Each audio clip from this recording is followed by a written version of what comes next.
yesterday and it got all pixelated for some reason. I don't know why, and I'm going to try it again. If this one's better, then I'll delete the other one. And it's the story about my father. And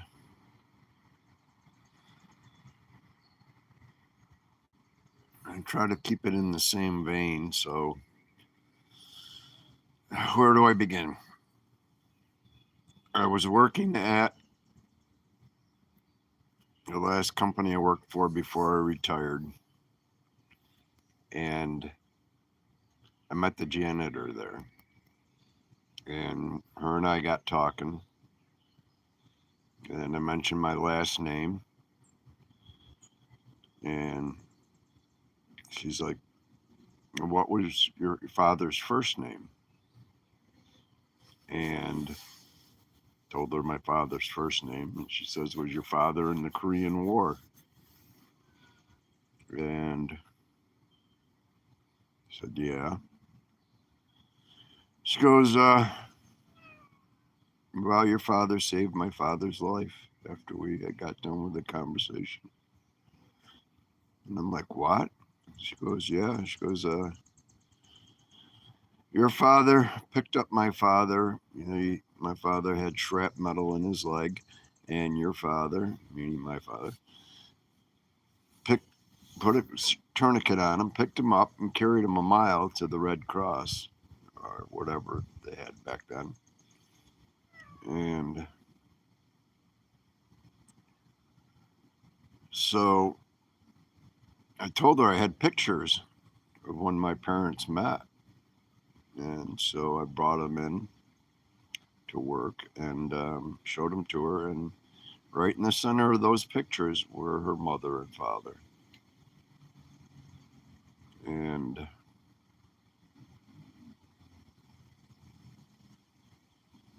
for years, when she was younger, they would go down to New York City where they thought my father was living and looking for my father.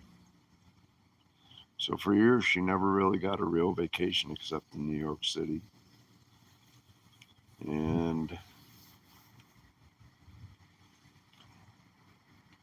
her father and mother even named their son after my dad.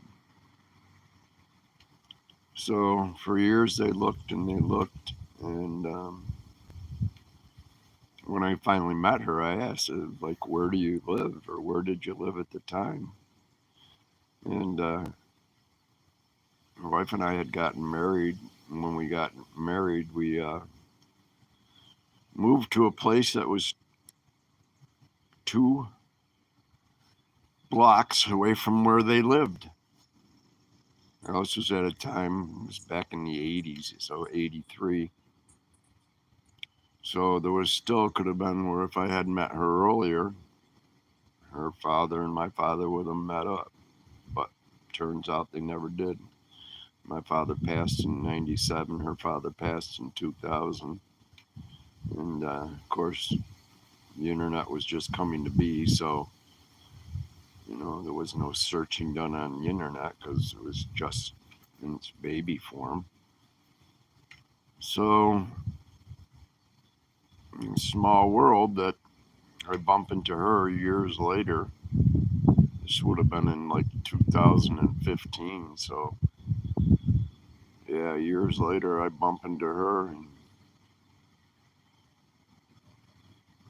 she just said if it wasn't for my father, she wouldn't be there right now. Because her father would have just laid there with the wound to his leg and probably bled to death. So, yeah, that was an interesting story that I think my grandkids and great grandkids, if this thing lives to be that long, should know about.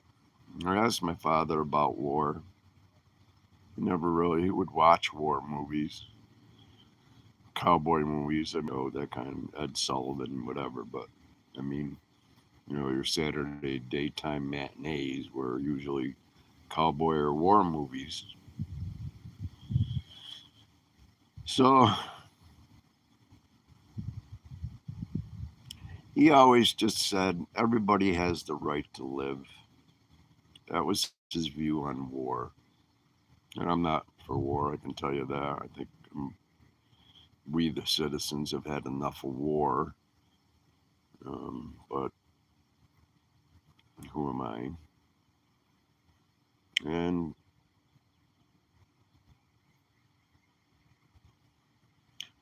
another thing that happened was, there were two other things. My father actually saw somebody get their head blown off right next to him in a bunker. You know, so I guess all but the grace of God that I'm here even. And since I'm here, my father was there, Margie's here, and just shows you the connections. But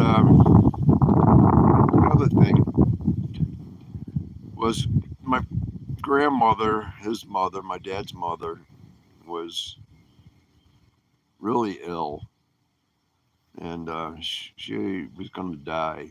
So they said back then, and this would be in the 50s. And so they tried to get my father off of the front lines because my dad was right on the front lines. And nobody would go get him. They asked the Red Cross, and they asked that, I don't know what it was called, the SOS or something, or that thing that Bob Hope used to do, USO, yeah, USO. And they asked all these other places, and the only one that would go into the front lines and get my dad was the Salvation Army. So to this day, that's the only thing that I give to is the Salvation Army. And yeah, so war wasn't pretty. War's never pretty. But if it wasn't for men such as my dad, it could be a lot uglier.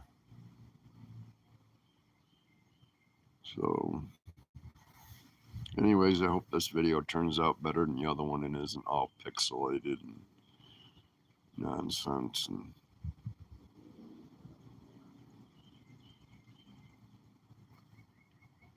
yeah, it's a beautiful day. Hoping having the sun on my face instead of behind my back makes the video better. At least not pixelated like it was. And I haven't gotten any phone calls either, so that's another plus. I had 2 phone calls there when I was on last time. So that should be a little bit better. So, anyways, yeah, I just wanted to, like I said, if this lives in infamy, I want my grandkids, my kids, and my great grandkids, and my great great grandkids, however long this will last, to know about my father, their grandfather, great grandfather, great great grandfather, and maybe a little bit about war and the good and the bad and the ugly of it. Of course, you can say if they weren't both over there in Korea, they wouldn't have had to worry about it. Although my dad lived in New York City, probably not the safest place to live. But I don't know, maybe it wasn't. I mean, I guess it wasn't. It wasn't that bad because I would go down there in the 60s as a child. It wasn't as bad as what seems to be nowadays. But yeah, that's it. I don't know how many people showed up here to listen to my story, but regardless, it's just not my story. It was the story of my father and Marge and her father and mother and all the great men that fought for me to be able to do this without the Nazis coming after me or communists coming after me, or just have to worry about our own government. And I haven't said anything against our government. I got the flag behind me, matter of fact, for a purpose. Not because I love our government, but because I love America. I had a great life. My parents provided me with a great life. I grew up at just the right time. And thank my lucky stars. I thank God. And yeah. So that's it, kids. Hope you enjoyed the story. If I think of any other stories, I certainly will be back online. Have a good day.